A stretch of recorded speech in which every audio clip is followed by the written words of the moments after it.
우리 지난 시간에 봤던 대로 그대로 계시록 요한계시록 6장으로 가겠습니다.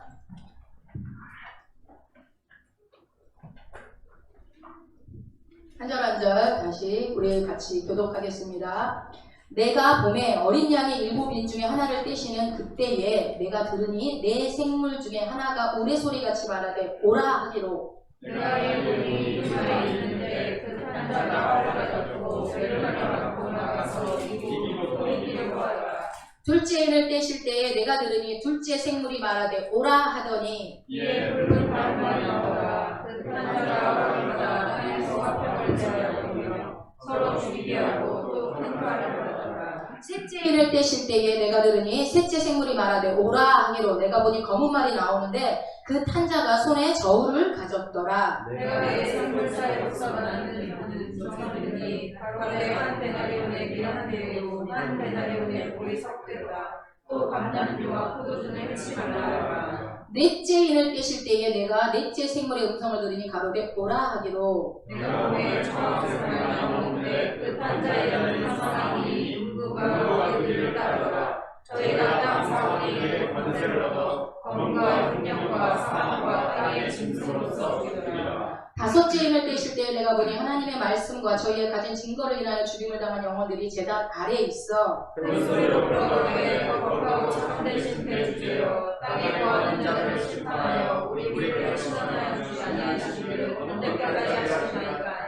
각각 저희에게 흰 두루마기를 주시며 가라사대 아직 잠시 동안 쉬되 저희 동무 종들과 형제들도 자기처럼 죽임을 받아 그 수가 차기까지 하라 하시더라. 내가 보니 여섯째 인을 떼실 때 큰 지진이 나며 해가 총각같이 검어지고 온 달이 깨같이 되며 하늘의 별들이 무화과 나무가 대풍에 흔들려 선 과실이 떨어지는 것 같이 땅에 떨어지며 하늘은 종이 죽임하는 것 같이 떠나가고 각 산과 섬이 제자리에서 옮기며 땅의 임금들과 왕족들과 장군들과 부자들과 강한 자들과 각 종과 저주자들 지주자가 불과 산 바위 틈에 숨어 산과 바위 위에 떨어져 보좌에 앉으신 이의 앞에서와 머리에 진도에서 우리를 가리라. 그들의 진노의 큰 날이 이르렀으니 누가 능히 서리요 하더라. 아멘. 지난 시간에 우리가 봤던 4장과 5장은 무슨 내용이라고 그랬죠? 4장과 5장은 도미티안 박해 당시에 2장 3장 내용에 박해 당시에 7교회의 일들이 일어나고 있었다면 하늘에서는 동시다발적으로 하늘에는 어떠한 일들이 일어났는지 하늘의 예배에 대한 얘기가 나왔는데 4장의 내용들은 하나님께 초점이 맞춰져 있었다면 5장에서는 초점이 바뀌어요. 예수님께로 초점이 바뀝니다. 그런데 우리가 지난 시간에 봤을 때 영이신 하나님의 보좌에서 손이 쑥 나오는데 뭐가 있다? 두루마리가 있는데 그 안에 몇 개? 7개 인이 박혀있는데 거기에는 양면으로 글이 써있더라. 근데 거기에는 무슨 내용이 있는지는 요한계시록에는 나오지 않았지만 어디에 나왔다고 그랬죠? 에스겔 선지자가 동일하게 봤다. 그래서 에스겔 선지자는 앞뒤 다 자르고 마지막 그러니까 가운데 과정은 자르고 앞뒤 처음과 끝만 보여주는 것이었다고 한다면 요한계시록에는 그 인을 하나하나 떼면서 일어나는 일들을 자세하게 기술하고 있다. 그러면은 요한계시록의 에스겔서에서 나와 있는 그 내용은 무슨 내용이었다? 뭐라고 그랬죠? 애가와 애곡과 재앙의 말들이라고 그랬어요. 그러면 그 인이 떼지면은 이 세상에 좋은 일이 일어난다, 안 좋은 일이 일어난다? 안 좋은 일이 일어날 것이다 라고 우리가 추측을 할 수 있다고 그랬죠.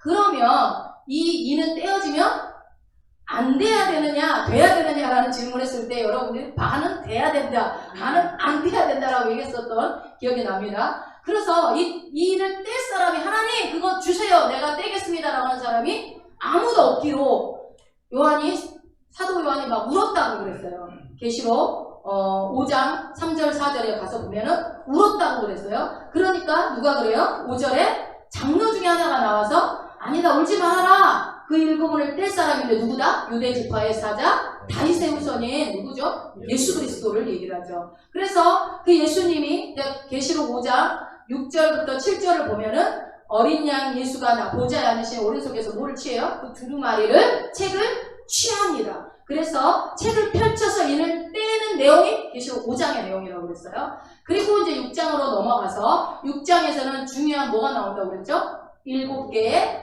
인이 나온다고 그랬어요. 7개 인. 6장에는 7개 인이 나옵니다. 여기서 7개 인을 하나를 뗄 때마다 이제 일이 벌어지는데 첫 번째 뭐가 나오죠? 7개 인을 뗄 때 첫 번째가 칼이 나오고, 두 번째 인을 뗄 때는 칼이 나오고, 세 번째는 저울, 네 번째는 사망. 네, 죽음이 나온다고 그랬죠. 활과 칼과 저울과 사망이 나와서 이게 첫 번째인, 두 번째인, 세 번째, 네 번째에 나오는데, 저울은 경제적인 어려움, 활과 칼 같은 거 전쟁, 싸움, 이런 것들과 죽음. 그래서 예스겔의 말대로 말씀처럼 세상에 애곡과 애가와 사망의 말들이 나온다라고, 그 말이 맞았다라고 얘기를 했죠. 이 첫 번째, 두 번째, 세 번째, 네 번째 일을 떼고 난 다음에 이 일은 무엇을 상징한다고 그랬죠? 이 네 개의 일은 무엇을 상징한다고 그랬죠? 이거의 결과가 다섯 번째 인이라고 그랬죠? 다섯 번째 인은 뭐라고 그랬어요? 6장 9절 한번 읽어봅시다. 다섯 번째 인, 6장 9절. 다섯째 인을 떼실 때 내가 보니 하나님의 말씀과 저의 가진 증거를 인하여 죽임을 당한 여동이들이 제단 아래에 있어. 그러면은 활과 칼과 저울과 사망을 무엇을 상징한다고 그랬죠? 이게 네 가지의 인의 결과가 다섯 번째 인이라고 그랬으니까 지금 방금 죽은 다섯 번째 인을 떼니까 뭐예요? 제단 아래에 죽임을 당한 영혼들이 있다라고 그랬죠. 이 죽음 당한 영혼들이 누구죠? 모든 그리스도인? 도미티안 박해. 그렇죠. 도미티안 박해에서 죽었던 수많은 영혼들을 얘기한다고 그랬어요. 그렇다면 활, 칼, 저울, 사망은 무엇이다? 네, 도미티안 박해 당시에 당했던 고난들을 상징하는 거죠. 경제적인 어려움, 죽음, 핍박, 고난, 모든 것들을 상징하는. 그러니까 여러분 이게 5번이 누군지를 알면은 4번을 알잖아요. 그래서 이거를 박해문학으로 상징적인 의미로 봐야 된다고 했어요. 이거는 모든 그리스도인들, 구약과 앞으로는 교회 시대를 다 포괄해서 얘기한 것이 아니라 도미티안 당시에, 그러니까 우리가 일제시대에 일제 핍박을 당했던 것처럼 도미티안 박해 당시에 초대 그리스도인들, 하나님의 그의 백성들이 그 복음의 말씀을 지키기 위해서, 예수 그리스도의 증거를 지키기 위해서 당했던 고난들을 상징한다고 그랬어요. 그 고난을 하나님의 말씀과 예수 그리스도의 증거를 지키다 보니까 어떻게 됐어요? 죽음을 당하게 됐잖아요. 죽음을. 그래서 이게 뭐였죠? 제단 아래에 뭐가 있다고 그랬어요? 죽은 영혼들이 있다라고 그랬어요. 이 고난으로 인해서 도미티안 박해로 인한 상징적인 의미로, 그러니까 진짜 활칼 저울 사망이 아니라는 거죠. 박해를 얘기한 거죠. 그걸로 인해서 죽인 영혼들이 어디에 있다? 이 제단 아래에 있다라는 얘기를 했어요. 그럼 이 제단이 뭐냐라고 했을 때 지난 시간에 살펴봤죠. 출애굽기 레위기에서 보니까 제단 아래에 뭐가 있다고 그랬어요? 피가 있다고 그래서 피. 그러면은 제사 지낼 때마다 그 부유물이냐 쓰레기냐가 아니라 뭐라고 그랬죠? 이거는 이 부분은 다시 여러분 반복하는 이유가 여러분 머릿속에 확 기억해 두라고 얘기를 하는 거예요. 그거는 뭐예요? 이 도미티안 박해로 인해서 순교당했던, 죽임을 당했던 이들이 피를 갖다가 보면 우리가 제사 과정에 봤을 때 제물로 바쳐졌던 그 제물의 피만 밑에다 쏟을 수 있다고 그랬어요. 그렇다고 한다면 그 피를 도미티안 박해로 하나님의 말씀과 그의 믿음을 지키기 위해, 하나님 예수 그리스도의 증거를 온전히 지키기 위해서 죽었던 이들의 피가 쓰레기가 아니라 그냥 헛되이 버려진 피가 아니라 무엇이다? 하나님께서 제물로, 제사로 받았다라는 표현이다라고 했어요. 그러니까 하나님은 그 당시에 초대교회 그리스도인들의 그 고통과 고난과 핍박과 말려서 죽고, 초에 발려서 불태워서 죽고, 사자들의 밥이 돼서 죽고, 사냥꾼에게 물려서 죽고, 그런 모든 고통을 다 당했던 죽음을 그냥 좌시하지 않았다라는 거죠. 그래서 이 결론을 내리면 활, 칼, 저울, 사망 이 네 개의 환란은 과거도 아니고 미래도 아니고 사도 요한 당시 도미티안 박해를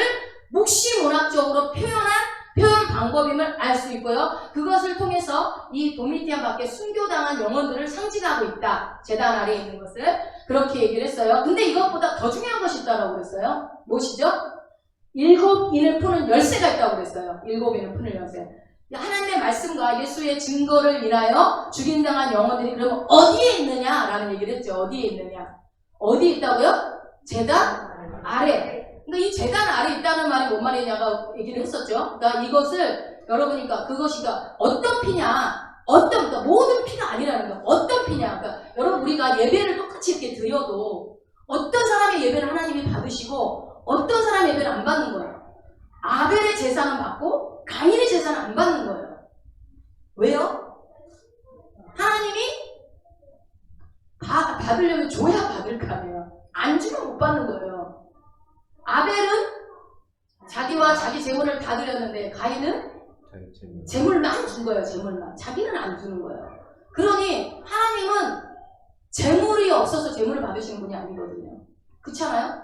하나님은 우리가 여기 왔을 때 많은 헌금, 11조, 뭐 갖가지 감사헌금을 가지고 와서 따박따박 잘 내는 사람한테만 그 예배를 받는 것이 아니라 정말 이 예배에 주님의 왕대심을 인정하고 주님의 통치하심을 인정하며 내가 이 예배 가운데 나올 수 있음을 감사하며 감히 나 같은 것을 구원해 주신 주님 앞에 감사하며 그러나 한 주간에 내가 말씀대로 살지 못한 것을 애통해하며 나오는 그들의 예배를 받으겠다는 거죠. 그 몸과 마음을 가지고 와서 주님 앞에 온전히 내가 산 재물이 돼서 드릴 때, 그러니까 주님이 진짜 원하시는 것은 내가 가지고 오는 헌금, 내가 가지고 오는 뭐 어떤 것을 보다도 내가 예쁘게 차려입고 내가 화장을 예쁘게 하고 오는 것을 보는 것이 아니라 내 마음의 중심이 진짜로 이 예배를 주님이 받으시는 예배로 내가 믿고 오느냐 안 오느냐, 그 중심에 진짜 여호와를 경외하는 마음이 있느냐 없느냐, 내가 십자가 앞에 가면 내 죄가 해결된다라는 것을 믿고 오느냐 안 오느냐를 주님은 그거를 보고 일하신다는 거예요. 오늘 옥상 내내 주시는 말씀이 그거 아니었습니까? 옥상 말씀에 그죠? 회개가 뭐 내가 원하는 회개가 아니라 내가 하고 싶은 회개가 아니라 주님이 받으시기에 합당한 회개가 이루어진다면 우리는 이렇게 큰 문제가 왜 해결되지 않을까? 세월이 가도 기도를 아무리 빡시게 해도 금식을 해도 왜 안 되냐? 주님은 그거보다도 야, 네 마음이 나랑 막혀있지 않냐? 네가 나를 정말 인정하느냐? 네 인생의 주인이 나라고 인정하느냐? 그것을 계속 묻는데 그거는 전혀 무시하고 계속 이 문제 해결에 대해서 할 때 주님은 침묵할 수밖에 없지 않겠습니까? 그런데 주님이 침묵을 처음부터 하진 않잖아요. 어떻게 해요? 기다려주기도 하지만 목회자나 말씀이나 기도 중에 누군가를 통해서 계속 깨달음을 주시죠. 여러분 어떤 일이 계속 반복되는 일이 있잖아요. 계속 내가 넘어지는 일이 있고 그럴 때는 빨리 내가 이거 고치라고 그러나 보다라는 것을 우리가 수많은 설교를 통해서 너무 많이 들었어요. 그럼에도 불구하고 남의 것을 보이는데 내 거는 안 보이는 게 문제예요. 나는 잘하는 것처럼 보이는 게 우리의 교만 아닙니까? 그런 것처럼 이 요한계시록에서도 중요한 것은 어떤 피냐, 죽은 영혼이 제단 아래에 있는 거 맞는데 그 피가 도대체 어떤 피냐. 그래서 그 피는 바로 하나님 앞에 그 믿음을 지키면서 끝까지 죽임을 그냥 고수했던, 순교를 당하고자 그냥 선택했던 이들의 피만 하나님이 제사와 제물로 받으신다는 거예요. 여러분 이게 되게 쉬운 말 같지만 어떻게 보면 되게 무서운 말이에요. 우리가 신앙생활을 20년, 30년, 50년을 해도 주님이 받으시는 예배가 몇 번이었을지, 그러나 내가 단신앙생활 5년, 10년밖에 안 했어도 그 모든 세월 동안 내 모든 드린 예배를 주님이 다 받으셨다면 30년, 50년 신앙생활 하는데 엉뚱하게 예배 드리는 사람의 예배는 열 손가락 안에 들어온다면, 그러니까 여러분 우리가 연륜을 자랑할 수 없고 내 직분을 자랑할 수 없는 것은 중심을 보시는 하나님이시기 때문입니다. 오늘 주님은 또 그 말씀을 하시는 거예요. 그런데 여기서 이제 이들을 제사와 제물로 받으셔서 그 피를 정말 귀하게 받으셨다. 그래서 주님이 그 피와 그 헌신을, 그 열심을 제사로 받으셨다는 것이 핵심이었는데 이것으로 끝나지 않고 더 중요한 내용이 있었다. 뭐다? 제사를 지낼 때 제물을 누가 가지고 오죠? 제사자가 가지고 오는데 제물을 가지고 와서 안수를 함으로 인해서 그 제물 안에 내 죄가 정가되는 것을 한다고 해서 안수를 통해서 정가되는, 우리 레이디에서 다 봤어, 기억나시죠? 정가를 하고 나서 내 죄를 이 제물이 다 짊어지고 어떻게 돼요? 죽는 거예요. 각을 들고 가죽을 벗기고 뭐 이런 과정들을 있었죠. 하고 나면 누가 회복된다고 그랬어요? 제사자가 회복이 된다고 그랬어요. 제사장이 회복되는 것이 아니라 제사자가 회복이 돼요. 그러면 이 도미티안 박해 당시에 이 제물은 누구냐는 거예요. 그 밑에 피가 제물로 바쳐진 건 누구라고 그랬죠? 그리스도인들이라고 했어요. 초대교회 그리스도인들이 제물이었다면 제사장은 누구다? 로마다라고 했어요. 로마. 그러나 그 당시 로마는 알았을까 몰랐을까요? 몰랐죠. 그러면 그 당시 그리스도인들은 알았을까요? 몰랐을까요? 몰랐겠죠. 당연히 몰랐겠죠. 내가 왜 이런 죽음을 당해야 하는가? 아마 하나님께 부르짖고 울다가 숨지어 가는 사람들이 상당히 많았을 거라고 봅니다. 그래서 이 도미티안이 로마 제국이 그리스도인들을 제물삼아 하나님께 제사를 지내고, 그들은 내가 무슨 하나님 앞에 제사를 지내? 그것들 다 죽여야 된다고 생각했지만 하나님은 그 당시 도미티안 당시에 AD 92년 그 당시 이후에 그 시간 동안에 그가 통치하던 그 시대만을 본 것이 아니라 이후에 100년 뒤, 200년 뒤, 300년 뒤에 로마까지도 보고 계셨다는 거예요. 그렇다면 그리스도인들의 이 고난을 통해서 죽음을 통해서 누가 회복이 되었다고요? 바로 로마가 회복되는 것이 포인트라는 거예요. 더 중요한 거라는 거죠.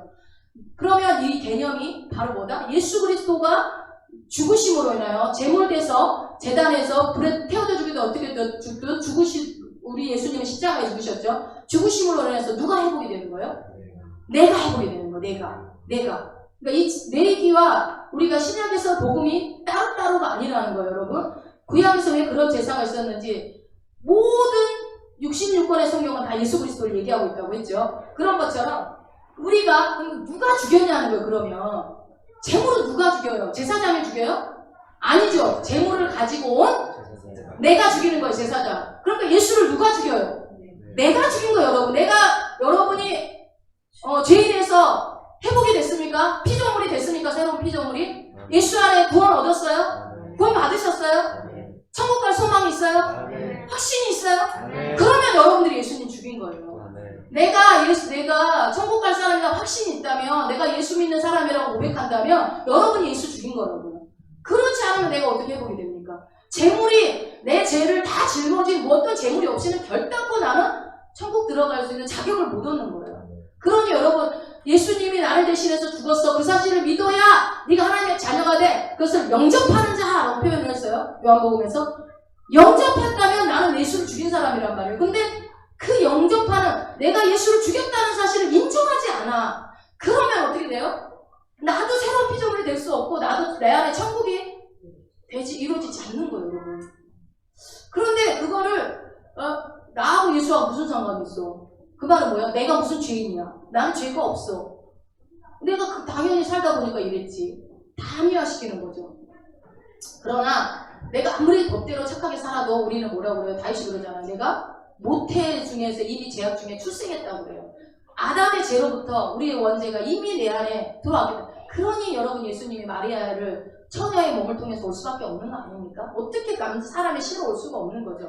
그 죄가 그대로 가지고 오면 그분은 하나님이 아니잖아요. 그러니까 그렇게 어떤 다이나믹한 아래서 태어난 사람이 누구죠? 주몽인가요? 아니야. 박혁거세? 그거 왜 그런 거예요? 신화니까 이야기니까 뭔가 극적인 거를 하려고 막 아래서 태어났으니까 대단한 사람이 아래서 태어나. 공룡도 아니고. 아래서 태어난 거 아닌데 그렇게 스토리를 즐겁게 하기 위해서 하지만 예수님은 내가 이렇게 뭔가 극적인 걸 보이기 위해서 처녀의 몸으로 오셨을까요? 아니요. 그분은 사람의 씨로 다 알 수가 없는 분이에요. 근데 십자가에 죽어도 사망이 그분을 삼킬 수가 없어요. 왜 죽음은 죄 삭심해야 되니까 죄가 없는데 어떻게 죽음이 그를 누릅니까? 그러니까 여러분, 성경이 비과학적이다, 비논리적이다 그러지만 굉장히 논리적이에요. 굉장히 이해되는 내용이에요. 그러니 예수님이 처녀의 몸을 입고 그냥 사람의 어떤 남자의 정자의 씨로 온 것이 아니라 성령으로 잉태해서 오는 게 당연한 거죠. 그래야 믿을만 하지. 누가 어떤 요셉의 아들로 태어났다고 그러면 여러분 믿어줘요? 그러나 지금 수없이 말하는 내가 예수라고 하는 이만이나 또 누가 있어요? 옛날에 문선명이나 그다음 또 누구 있어요? 안상홍이나 죽은 안상홍. 누구요, 아버지가? 안씨고 인씨고지. 안 그래요? 아버지가 다 있잖아요, 자기 아버지가. 근데 왜 자기가 예수야? 말도 안 되는 일이죠. 그러니까 그거는 성경을 모르니까 이단에 빠지는 거예요. 성경을 잘 알면 빠질 일이 없어요. 자, 그 예수를 우리가 죽였다는 사실 이제는 정말로 믿어줘야 돼요. 이게 안 믿어지면 다음 단계를 넘어갈 수가 없어요. 그냥 안 믿어줘도 안면하세요, 그냥. 그러다 보면 믿어지겠지. 자, 예수님이 이 모든 것을 제대로 받으실 때 이 로마가 구원받게 되고 회복되는 놀라운 그런 일들을 하나님은 이 당시에 순교하고 있는 이들은 몰랐지만 주님은 다 보고 계셨다는 거예요. 근데 그거를 사도 요한에게 보여주잖아요. 조선에서 복음이 들어가서 찬양하고 있는 그 동방의 조그만 나라에 그 조그만 사람들 가스가 한복 입고 있는 우리나라도 보여준 거예요. 그러면서 큰 부흥의 물결이 쏟아질 거라는 걸 사도 요한에게 보여주는 거예요. 이게 여러분 도미티안 박해 당시에 있는 성도들에게 보내진 편지예요. 자, 그 말을 들었던 남겨진 그리스도인들의 기분이 어땠을까요? 믿어줬을까요? 그래서 그랬잖아요. 두 가지 반응을 해야 된다. 내 문제부터 해결해놓고 이 환경 좀 해결해놓고 한상을 보이든지 말든지 하세요. 아닙니다. 그렇습니다. 아멘. 주님이 일하실 줄 믿습니다. 부흥의 큰 파도 올 것을 믿습니다. 주님이 이 환난과 어려움이 나는 지금 이해되지 않지만 내 현실은 이해되지 않지만 주님은 살아계십니다. 아멘. 이렇게 반응을 둘 중에 어떤 걸 할 것인가는 여러분이 선택해야 된다. 그러니까 우리의 삶에 일어나는 모든 사건과 문제 속에서 반응은 내 몫이에요. 내가 믿음으로 아멘 할 것을 반응하고 할렐루야 할 것이냐, 주여 왜 하필 나에게 왜 나만 겪는 고난 아니냐고 불평할 것인지는 여러분들의 몫이라는 거예요. 주님은, 우리는 내 현실에 지금 과거부터 지금까지밖에 보지 못하지만 내일도 우리는 못 보지만 우리 주님은 어때요? 내 죽음, 그 이후 내 다음 세대, 다음 세대, 다음 세대까지도 다 보고 지금 내일의 현실에 어떤 일을 허락하고 계시다는 것을 여러분들이 안다면 이해됨으로 우리가 신앙생활을 하는 것이 아니라 믿음으로 반응을 하는 겁니다. 우리는 이해로 신앙생활을 하는 사람들이 아니에요. 우리는 뭐예요? 믿음으로. 그래서 언제나 하나님은요, 믿음으로 먼저 발을 내딛기를 원하고 믿음으로 먼저 반응하는 그 사람에게 일하지 다 보여주고 알고 예! 하고 다른 사람한테 일을 안 한다는 거예요. 이게 주님의 비밀이잖아요. 특급 비밀. 그 말도 많이 길게 안 하시잖아요. 우리 주님은 짧게 얘기하잖아요. 기도해라. 뭐 감사해라. 그냥 발을 내딛어라. 가라. 그냥 가라. 어디로요? 사르밧 땅으로. 뭐 이런 식으로 그냥 가라. 뭐 아브라함한테도 뭐라고 그랬어요? 내 친척 아비의 집을 떠나? 하나님 땅을 떠나서 가라고. 어디가 가라고. 어디로 가라는 거예요? 주님이 일하시는 방식을 이해하시기 바래요. 내 삶 가운데 여러분 구체적으로 주님 말해주기를 기대한다? 뭘 기대해요? 그냥 모를 때 믿음을 보일 수 있는 기회예요. 알면 그게 무슨 믿음이에요? 모르고 뭔가 그래서 보이지 않는 것의 실상이요? 보지 못하는 것들의 증거가 믿음이라고 그러잖아요. 그러니까 여러분 알고 보면 하나님이 일하는 방식, 내 삶 가운데 하나님 역사하는 방식이 하나님도 패턴이 똑같아요. 그냥 그런 식이야. 믿음 보이면 일하시고 회개하면 해결하시고 이래요. 근데 그 다 하는 이 방법을 우리는 왜 못할까요? 못하는 게 아니라 방해받는 거지 뭐. 이렇게 얘기하고 싶어요. 마음은 원이런데 육신이 안 되는 거지. 얼마나 우리가 좀 사랑하시는 자에게 잠을 주는 거지. 말씀을 내 마음대로 해석해서 붙이지 마시고 회개하라면 회개하고 그러니까 신앙생활은 하라는 거 하고 하지 말라는 거 안 하면 되는데 하라는 거 안 하고 하지 말라는 거 해서가 문제 아닙니까 우리가.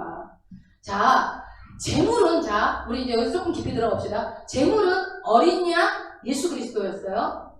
지금 신약에 와서. 그런데 그 이전에는 재물이 뭐였을까요? 구약시대에서는. 하나님이 제사함 받았던 사건이 무엇이 있을까요? 여러분 우리가 구약을 이해하기 쉽게 해서 제가 이 얘기까지 좀 건드려주고 갈게요.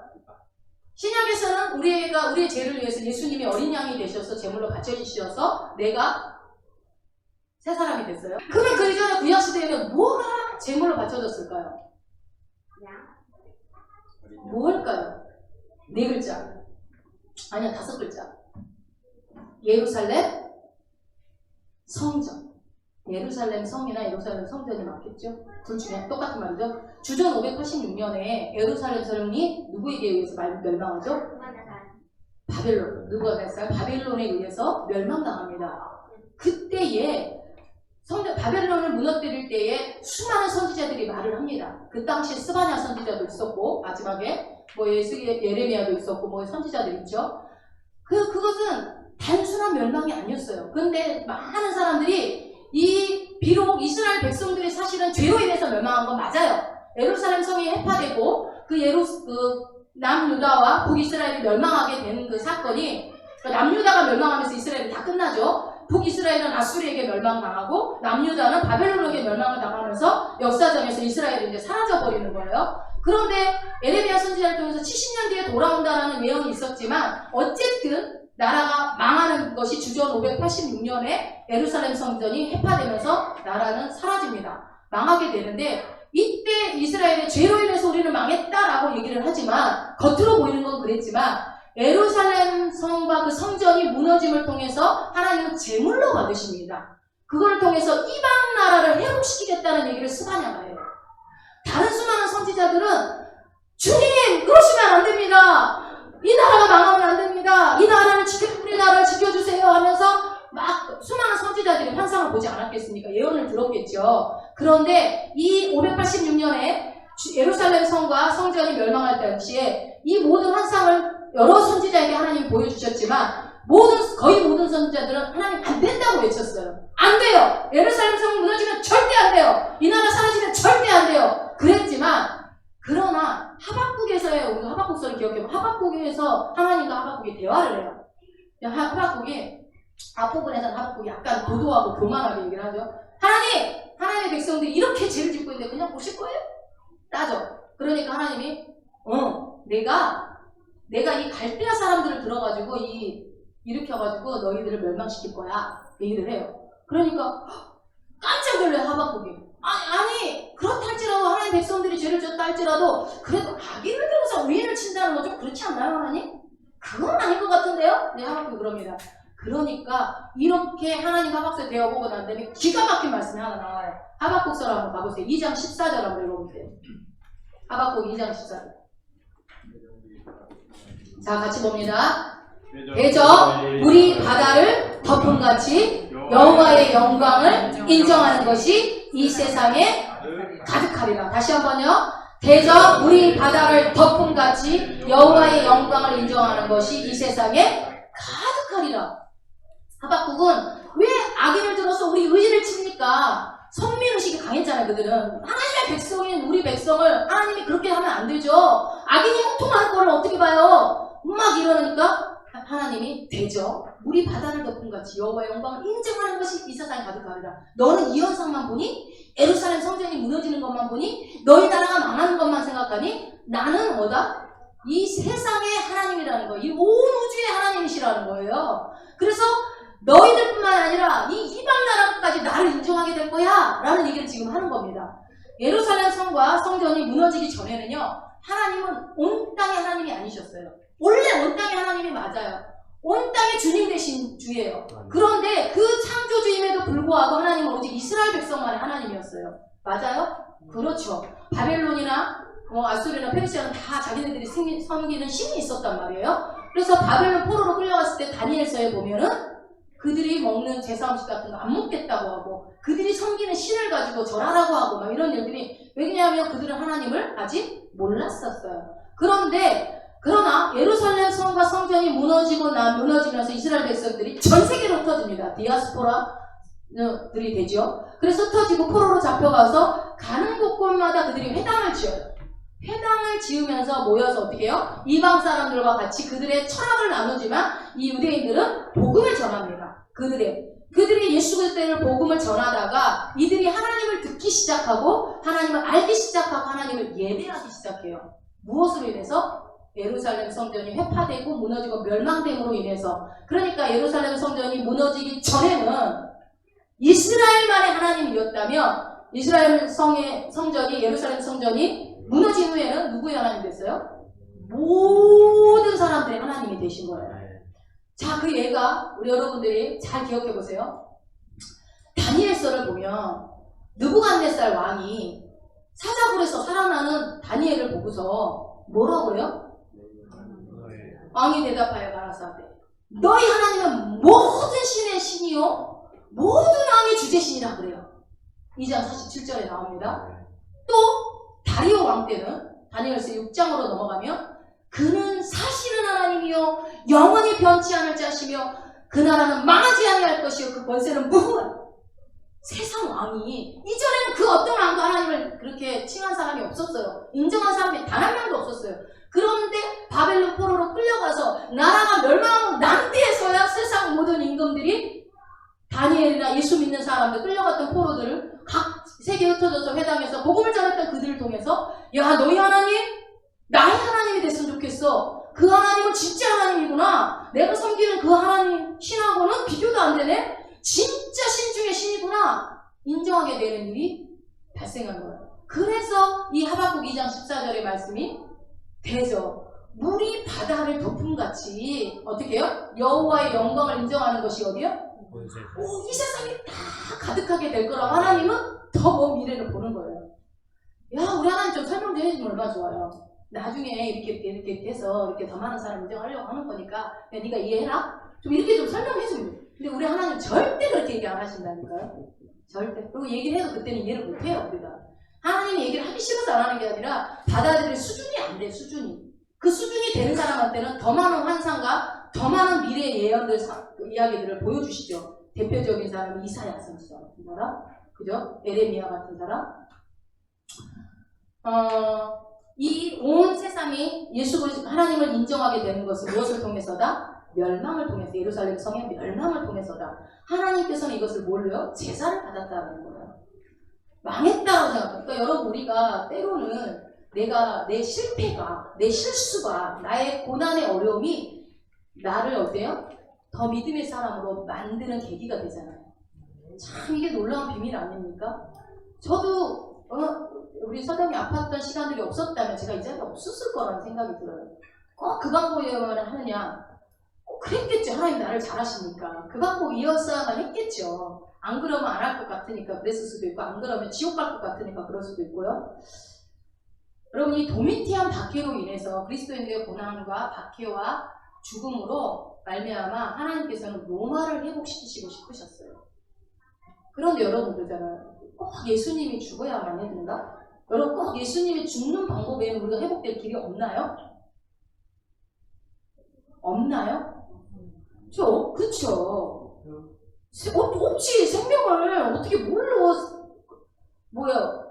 피로만이 오직 그 생명은 피가 해결한다고 그랬잖아요. 그러니 반드시 예수님이 죽어야만 했고, 예수님은 그 뜻을 알고 이 땅에서 죽으러 오신 분이에요. 마찬가지로 이 로마의 회복은 반드시 어떤 재물이 필요했던 거겠죠. 근데 왜 그렇게 했을까? 여러분, 이 땅이 끝이었다면 주님은 그런 방법 안 썼을 거예요.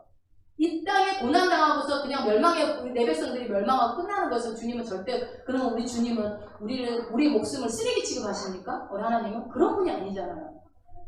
자, AD 90년에서 92년쯤에 도미티안 박해가 시작됐고요. AD 96년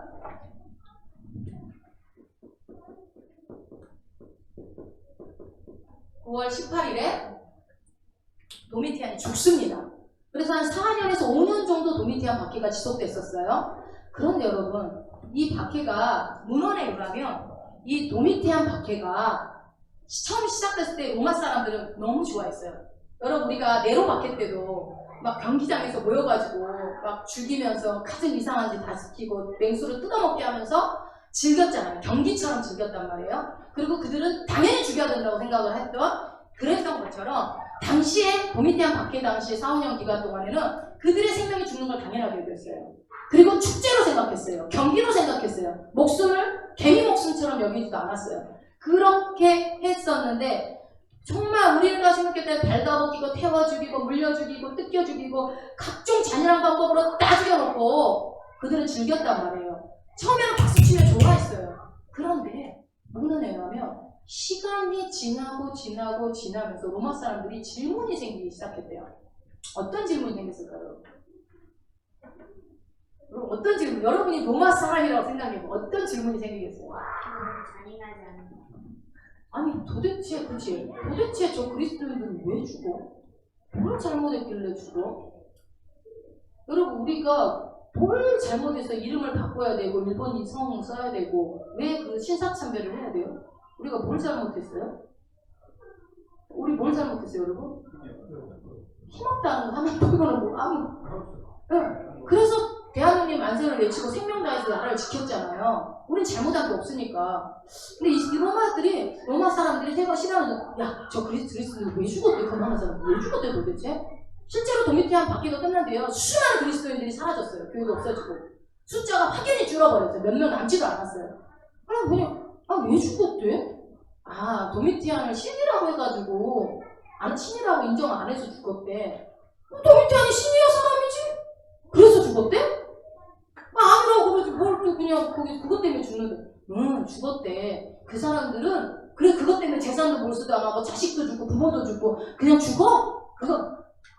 그 사람들은 오직 예수님만 섬기고 오직 예수님밖에 몰라서 예수님 말씀이면 그냥 그 말씀대로만 한대. 그래서 그래? 미친 거 아니야? 미쳤다. 일단 살고 봐야지. 이런 얘기를 했을까 안 했을까? 했지. 해가지고, 미친 것 같아. 저것들 미쳤나봐. 그래도 왜 자식이 죽는데 끝까지 예수는 하나님입니다. 이상한 거지. 그냥, 네! 하고 나중에 그냥 하면 돼. 이렇게 했지 않았겠어요? 그런 얘기는, 그러니까 또 시간 지나고, 사람들이, 어떤 사람이 그러면, 야, 대단하다. 왜 나 같으면 절대 못할 것 같아. 진짜 대단하네. 이러지 않았겠어요? 좀 선한 사람들은 좀, 야, 그리스도인들 대단하네. 와, 세상에 감당 못할 사람들인 거죠. 그래서 이 그리스도인이 얼마 남지 않고 이제 도미티안 박해가 끝나고 나서 그리고 로마는 100년이라는 세월이 흘러갑니다.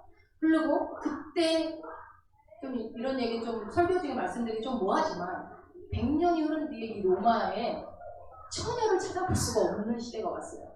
물론 그 전에도 그랬지만 우리가 맨 처음 바울이 교회를 세울 때 고린도나 에베소에 세울 때도 어마어마한 성적 타락이 그 당시에 있었고 특히 로마는 여러분 우리가 그리스 신화를 읽어보면 알지만 태폐적인 것들이 그들이 우상 숭배가 다 태폐적인 거였잖아요. 아데미 신전 얘기했었죠. 그런 것처럼 100년대로 넘어갑니다. 이 도미티안 박해가 끝난 이후로 100년대로 우리가 96년에 이 사람이 죽었으니까 100년대로 넘어가면서 처녀를 찾아볼 수 없는 로마의 환경이 이제 로마가 그렇게 됐어요. 음란함이 상상을 초월했고요. 그리고 로마 문헌에 의하면 그래서 결혼을 해가지고 아내가 아기를 낳으면 8일 안에 죽일 수 있는 남편이 죽일 수 있는 법적인 것을 허용을 했어요. 실제로. 왜요? 내 아들이 내 자식인지 아닌지 확실하지 않으면 죽이라는 거예요. 8일 안에. 안 놀래. 절대 안 놀래. 아니면 이게 뭔 소리요? 그러니까 8일 안에 법적으로 8일 안에는 우리 아내가 애를 낳았는데 나 안 닮았어. 나 쌍꺼풀 없는데 애가 쌍꺼풀 있어. 죽여! 8일 안에 죽일 수 있는 거야. 그럴 수 있어. 얼마나 오직하면 법적으로 8일 안에 남편 보고 죽이라는 권한을 줬겠어요. 이게 말이 안 되죠. 얼마나 타락했었는지 여러분 상상해 가죠. 상상을 초월했다고 생각하시면 돼요. 이거는 약광고. 그래서 내 자녀라는 확신이 없으니까 이제 법적으로 혼내주고 그 음란함의 극치를 이루고 있을 그때 좀 돈 있고 가문이 좀 그래도 뼈대 있다고 하는 그런 가문들의 로마의 귀족들과 왕족들이 지금 그 남자들은 저들 마음대로 살면서 며느리만큼은 처녀를 얻고 싶은 거예요. 못된 것들이. 그래가지고 처녀 찾아 산말리를 하는 거야. 그랬더니 들려오는 소문에 의하면 그리스도인들이 그것들이 희한한 것들인데 그것들이 도미티안한테 우상숭배 안 하려고 그냥 목숨을 내놔서 죽어버렸대. 그것들 진짜 무서운 애들인데 그네들을 믿을 수 있을 것 같아. 소문이 돌기 시작한 거야. 그래서 로마의 귀족과 왕족들이 그리스도인들의 자녀들을 며느리로 데리고 오기 시작을 합니다. 며느리로 처녀를 모셔오기 위해서 데리고 오기 시작합니다. 그러다가 이제 그리스도인들이 어떤지는 소문이 다 파다할 거예요. 그 사람들 고문도 안 무서워해. 하나님 말씀은 깜빡 죽어 그냥. 그냥 차라리 죽고 말지 그냥 지지지하게 생명을 구걸하지도 않아. 그런 사람 믿을만 하지 않겠어? 여러분 믿을만 해요? 안 믿을만 해요? 너무 믿을만 하잖아. 그 사람이 난 자식. 확실히 처녀일 것 같다는 생각이 들지 않겠어요? 그래갖고 데리고 오는데 여러분 애는 누가 키웁니까? 아빠?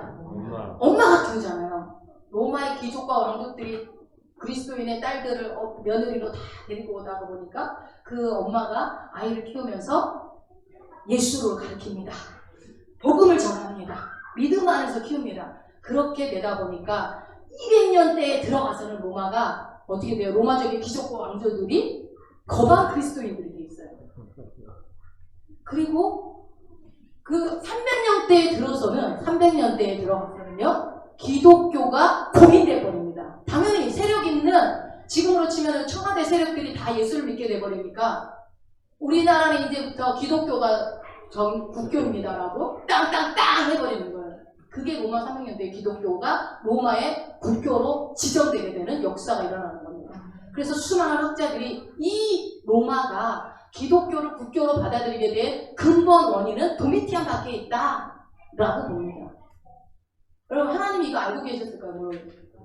하나님이 하시는 일이지 이거 누가 한 일이에요? 누가? 이 엄청난 사건을 이 거대한 역사의 이 움직임과 계획을 도대체 누가 했냐고요. 누가 측량해? 이걸 누가 측량해? 그분이 하셨고 그분은 측량하시지 아시죠? 그러니까 우리는 알 수 없지만 하나님은 다스리시는 거예요. 이 나라를, 온 우주를 통치하시는 것입니다. 그러니까 하나님 나라의 특징은 여러분 왕의권의 통치와 다스림에 있어요. 그분의, 그러니까 우리 인생도 우리가 인생이 정말 하나님 앞에 쓰임받는 인생이 되느냐 버림받는 인생이 되느냐는 그분의 왕권의 통치를 인정하느냐 못하느냐에 있는 겁니다. 그래서 여러분 내 아픔과 내 고통에 분명한 목적이 있다는 것을 여러분이 믿으셔야 돼요. 하나님은 우연이 없어요. 우연이. 나 우연히 내 삶에 이런 아픔이 왔어. 우연히 내 삶에 이런 어려움이 왔어는 우리 예수 믿는 사람한테는 없다는 거예요. 심지어 세상 일도 그럴지인데 우리 믿는 하나님의 자녀 속에 일어나는 사건 하나하나를 하나님이 거저했겠냐고요. 아무 일 없이 그냥 돌풀이에 그냥 넘어지는 것처럼. 그래서 성경에서 안 믿을까 봐 얘기하잖아. 참새 한 마리가 땅에 떨어지는 것도 아버지가 허락해야 떨어진다고 얘기하잖아요. 내 대나리를 팔리는 것도 아버지가 정하신 거라고. 어느 것 하나 우연이 없는 거예요. 그럼 내 삶에 일어나는 모든 일들이 우연이 아니고 다 분명한 목적과 이유가 있다는 것을 여러분이 믿으신다면 어떻게 반응할 것인가는 여러분들이 선택을 하셔야죠. 그리스도인들의 희생으로 말미암아 로마가 회복되듯이 예수 그리스도께서 십자가에서 죽으심으로 말미암아 찢기심으로 말미암아 버려지심으로 말미암아 내가 용납되어졌어요. 내가 나음을 입었고 내가 평화를 누리고 내가 어떻게 회복이 된 거라는 거예요. 오늘 아까 읽었던 이사야서 53장의 말씀처럼 그분이 죽으시고 채찍에 맞고 찢김으로 인해서 누가 회복되었다고요? 내가 회복이 됐다는 겁니다. 여러분 하나님은 그러니 아담이 선악과를 따먹을 것도 알았겠죠. 따먹고 쫓겨나면서부터 이미 예수님 오실 것으로 예비가 되어졌던 계획인 거예요. 대책 없이 내쫓았겠습니까 하나님은? 너희들 죽어봐라 하시는 분이 아니라는 거예요. 자기가 선악과 만들어갖고 너 따먹게 만들어갖고 그냥 따먹은다 내쫓아내고 그냥 지옥 가라 그러는. 그건 진짜 모르는 사람들이 하는 얘기. 어디서 선악과 얘기만 듣고. 선악과가 뭔지 여러분 여러 번 얘기했잖아요. 뭔지. 그걸 왜 동산 중앙에다 놔둬가지고 어디다 좀 숨겨놓지 좀 다 보이게 하고 또 맛있게도 만들었어. 따먹고 싶게. 막 이런 식으로 접근하는 사람들은 진짜 하나님을 정말 몰라도 마귀가 하는 짓이지. 그거는 마귀가 보안직하게 하고 먹음직하게 하고 너 이 죄 지어도 회개하면 돼. 그 죄 좀 이 정도 죄는 하나님도 그냥 눈 감아 주실 수 있어. 야, 그 옆에 권사 집사님 보니까 더 큰 죄도 짓더라. 뭐 너 정도야 뭐 아무것도 아니지 뭐. 이거 누가 하는 말이에요? 주님의 목소리예요? 아멘! 이럴 때 아멘 하는 거야? 할렐루야! 주님은 나를 용납하신 하나님, 자비가 많으신 하나님, 인애로우신 하나님, 사랑이 많으신 그럴 때만 내가 죄 많이 졌을 때만. 근데 누가 막 잘못 죄 지었으면 저거 죽여야 돼? 저런 것들을 사형에 처해야 돼. 막 이런 거. 세상에는 두 죄인만 있다고 그랬잖아요. 두 사람만. 뭐예요? 들통난 죄인과 들통나지 않은 죄인만 있을 뿐이라고 그랬어요. 여러분. 하나님이 우리의 모든 인생을 지금 CCTV를 다 틀어주면 여기서 고개 똑바로 들고 쳐다볼 사람 단 한 명도 없다고 봅니다. 저는. 저부터 막으로 도망갈 거야. 아마. 자, 계속 가봅시다. 예수님 당시에 조금 여러분 좀 설명을 드릴게요. 재밌는 얘기 좀 해드릴게요. 이제 우리가 이제 성경을 읽을 때 배경을 알고, 그러니까 성경은 여러분께 유기적인 관계를 알면 더 훨씬 재밌어요. 근데 예수님 당시에, 초대교회 당시에 이스라엘은 어느 나라의 속국이었죠? 방금 얘기했던 로마의 속국이었단 말이에요. 그 당시 이스라엘들은 예수님이 오셨던 그 당시에는 로마의 속국 아래 헤롯이라는 그 가문의 그 아래, 그러니까 겹겹이 속국으로 있었던 그때인데 재판 권한은 이들에게 없었어요. 재판 권한이 속국이었기 때문에, 로마 속국이었기 때문에. 그래서 그러나 유대인들에게 유일하게 그 자기네들 유대교 종교에 관한 것만 너희들이 스스로 해결하라고 법을 줬어요. 그냥 그걸 허용을 해줬어요. 로마에서. 그래서 당시에 여러분 우리가 잘 아는 공예가 있었죠. 뭐죠? 네. 산헤드린 공예가 유대교 안에 있었어요. 이거를 허용해줬어요. 그래서 이 공예가 있는 이유는 너희가 유대교라는 그 종교의 문제만큼 너희들이 스스로 해결하라고. 그래서 산헤드린 공예의 그 공예원들이 몇 명이었었죠? 몇 명으로 구성됐다고 그랬어? 기억 안 나세요? 70명. 70명으로 구성된 산헤드린 사내들의 공예를 허용을 해줍니다. 그래서 이 70명이라는 사람들에게 재판권을 줘요. 너희들이 종교에 관련된 거든 너희들이 의논해서 그 재판을 하라고. 그런데 사람을 아까 뭐 저 사람 처형해야 되는 것처럼 어떤 사람을 처형하는 문제만큼은 종교적인 문제로, 그러니까 예를 들어서 신성 모독죄는 종교 문제잖아요. 그러면 이거를 갖다가 돌로 쳐 죽이는 게 원칙이에요. 신성 모독죄는. 근데 뭐 시대마다 뭐 어떤 장소마다 그런 방법은 다 틀리지만 통상적으로 돌로 쳐 죽이는 것이 원래 원칙이었어요. 그런데 마땅히 죽여야 하는 그런 상황, 그 처형 문제는 함부로 죽일 수는 없었어요. 아무리 이게 그 사람을 죽이는 문제만큼은 사내들인 공예에서도 함부로 할 수는 없었는데, 이 마땅히 죽여야 할 상황이 오면 사형을 거행할 거 아닙니까? 어떻게 거행을 했었냐면 사내들인 공예 중 70명 중에 한 사람이 반드시 그 사형에 참석을 해야 돼요. 한 명이 참석을 해야 되고 그 사람의 책임하에 사형이 집행되는데, 그 신성모독죄로 돌로 쳐 죽여야 될 때에 그 율법에 나와 있는 게 규정들을 보면은 증인을 반드시 2명을 세우라고 돼 있어요. 여러분 우리가 읽다 보면 나온 거죠. 증인을 세워야 된다. 증인 2명과 그리고 그 죄인을 데리고, 또 죽이는 것은 이 진 안에서 죽이면 돼요, 안 돼요? 안 된다고 그래요. 바깥으로 나가서 죽이게 돼 있어요. 그래서 삽을 들고 그 죄인이 가가지고 자기가 죽을 무덤을 팝니다. 사형 당할 사람이 2m 깊이 정도 팝니다. 그 팔 때 기분이 어떨까요? 한 3시간에서 4시간 걸려서 그 땅을 판다고 해요. 밖에 나가서. 그때 사내들의 공연과 그 다음에 그 사형을 집행하는 그 총 책임자, 그 증인 2명이 이제 가는 거죠. 그리고 나서 그 땅을 다 파고 나면 이 죄인이 웃옷을 벗어서 책임자 앞에 웃옷을 놓고요.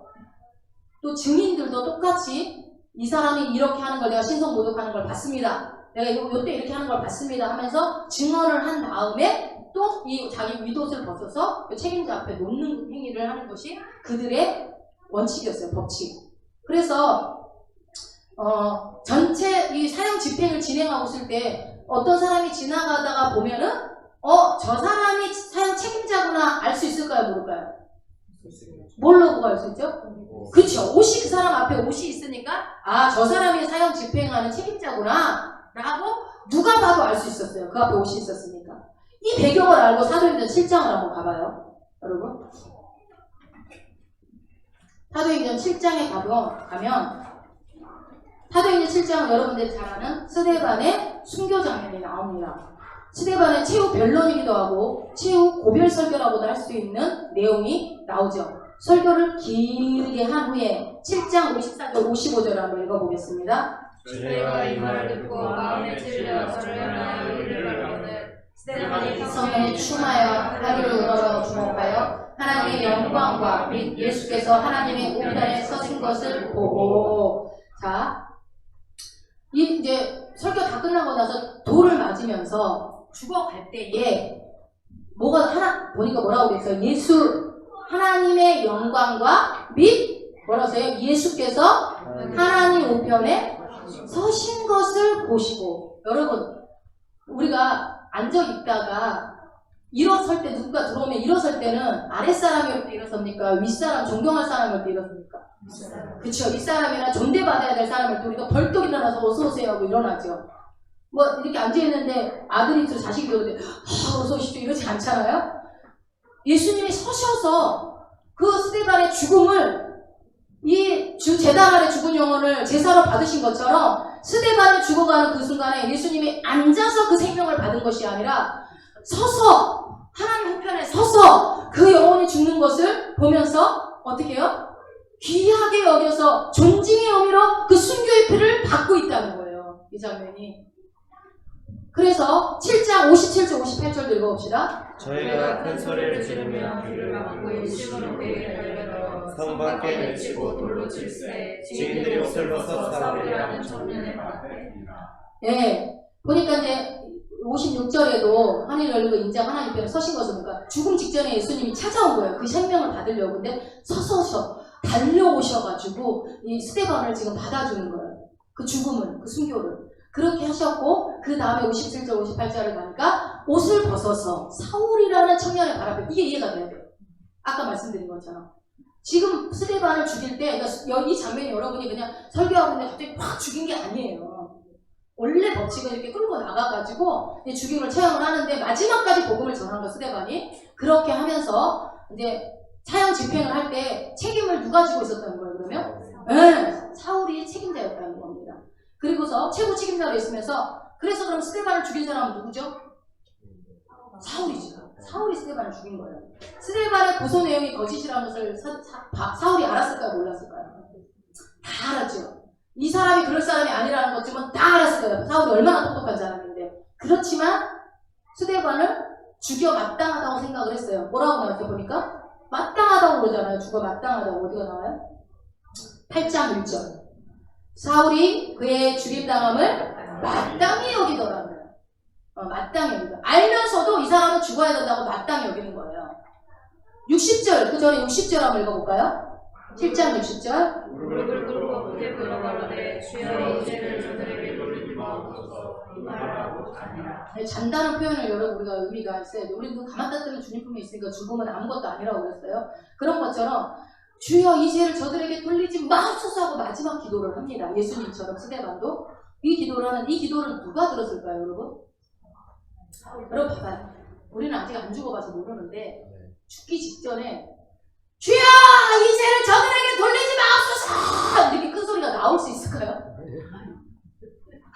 잘 생각, 나는 지금 살아있으니까 이렇게 큰 소리 하는데 여러분 몸이 아파봐. 말도 안 나와 이러잖아요. 말하기도 싫고. 근데 지금 바로 죽기 직전에 큰 소리로, 이게 큰 소리겠어요? 이게 큰 소리 여러분 그대로 문자 그대로 해서 가면 안 돼요. 큰 소리가 아니라 막 그러고 죽었겠지 않았겠어요? 근데 바로 앞에 있는 다른 사람은 다 안 들어서도 누가 들어요? 사울은 들을 수 있었죠. 사울은 이 소리를 들었어. 그러니까 그 말 듣고 어머 괜히 죽였나봐. 사울이 그래요? 아니 8장 1절에 마땅히 죽여. 그러고나면 넌 죽어야 된다. 뭐야 이것들 죽여야 돼. 사울은 그렇게 마땅히 여겼어요. 스데반의 죽음을.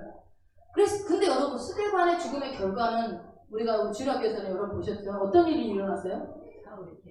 스데반이 죽고 난 이후로 수많은 그리스도인들이 뿔뿔이 흩어지면서 이방인에게 복음이 전달되어지고 수리아 안디옥 교회가 생기고 그 안디옥 교회에서 바울이 파송돼서 이방인의 선교사로 활동하게 되고 또 그 다음 여러분 8장에서는 그러니까 예루살렘 교회 성도들이 흩어지는 게 나오고요. 그 다음에 9장에 가서는 뭐가 나와요? 다메섹 사건이 나오죠. 사울을 바울로 회복시키는 장면이 나와요. 누구의 죽음에 의해서? 스데반의 죽음에 의해서. 그러면 바울을 회복시키기 위해서 누구를 제물로 받은 거예요? 스데반. 그죠? 그러니까 사울은 그가 쓴 13개의 서신서에서 보면은요, 이 서신서에서 반복해서 나오는 내용들이 있는데, 어떻게 나 같은 사람한테 이런 은혜가 주어졌을까?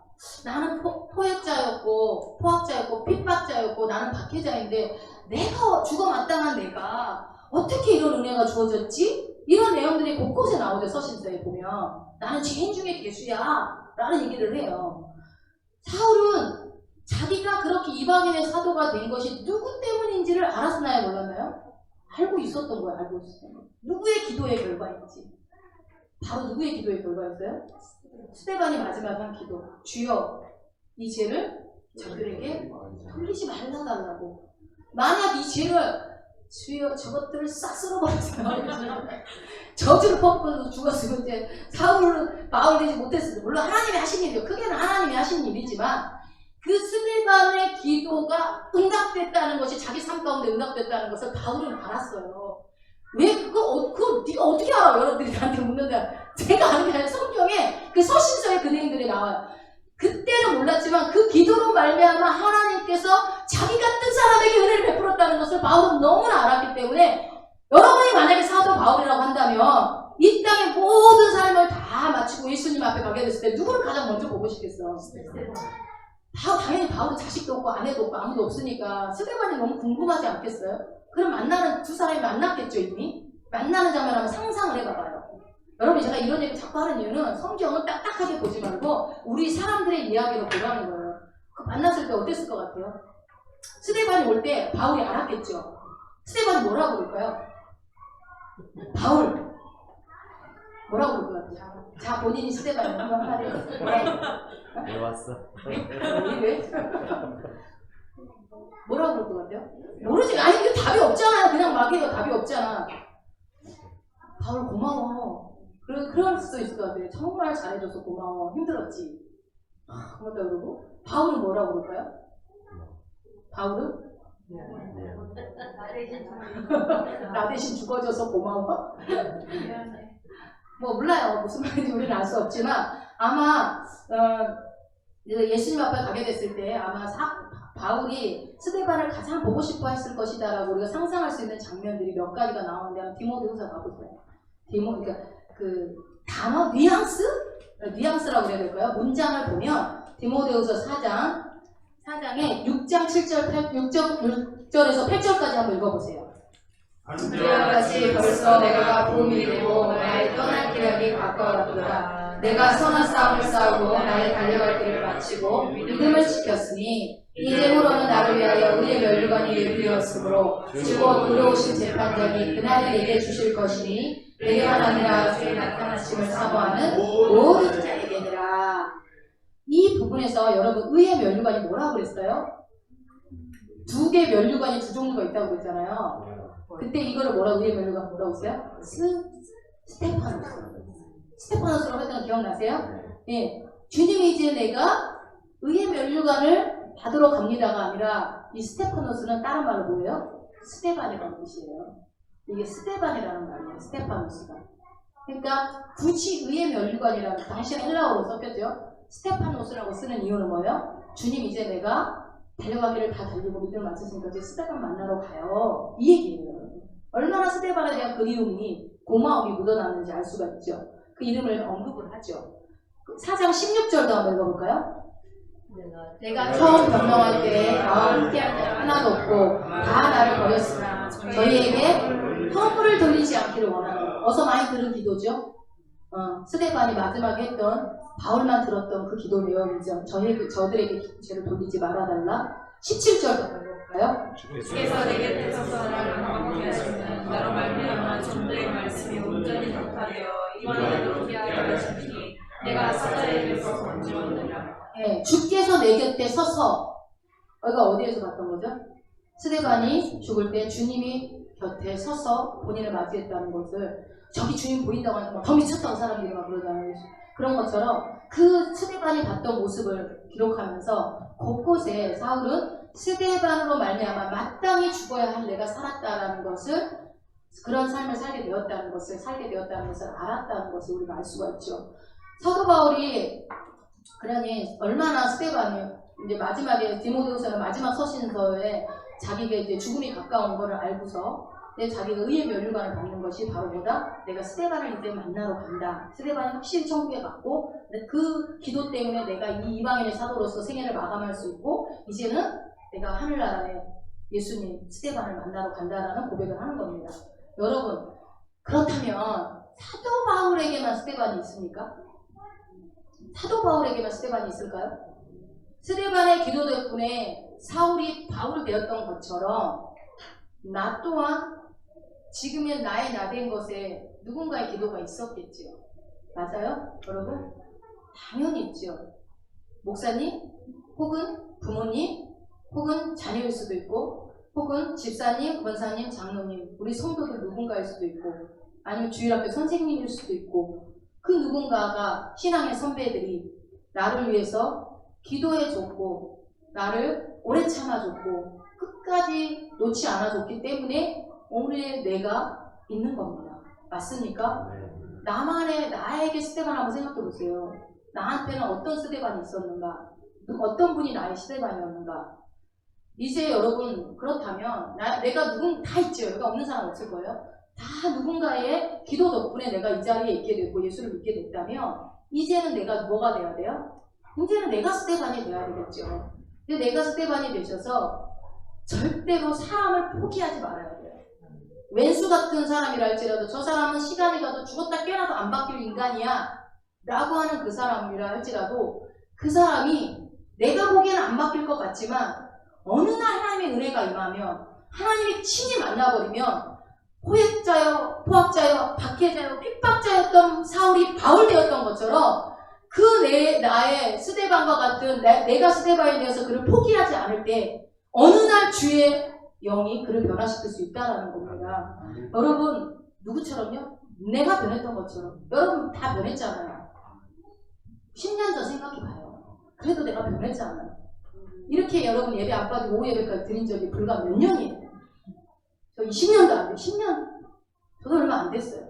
새벽 예배 나온 지가 얼마나 됐어요. 몇 년 안 됐어요.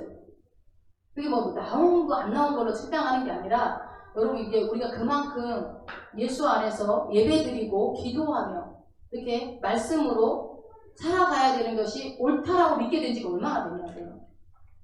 우리가 그 전에는 세상의 기준과 세상에서 요구하는 방법들과 내가 그런 요구한 대로 따라서 맞춰서 살아가기 바빴단 말이에요. 그거 해결되지 않으면 죽을 것 같은 삶을 살았던 때가 있었고 어떤 문제가 오면은 괴로워서 잠 못 이루는 날들이 허다했었고 그런데 여전히 인생은 똑같이 가고 있는데 어느 날 보니 내가 힘든 일이 있을 때 기도해야 되겠다 라고 바뀌었고 우리 성도들한테 기도 부탁해야 되겠다로 바뀌었고 누군가 아픈 일이 있으면 내가 기도해 줘야겠다로 바뀌지 않았습니까?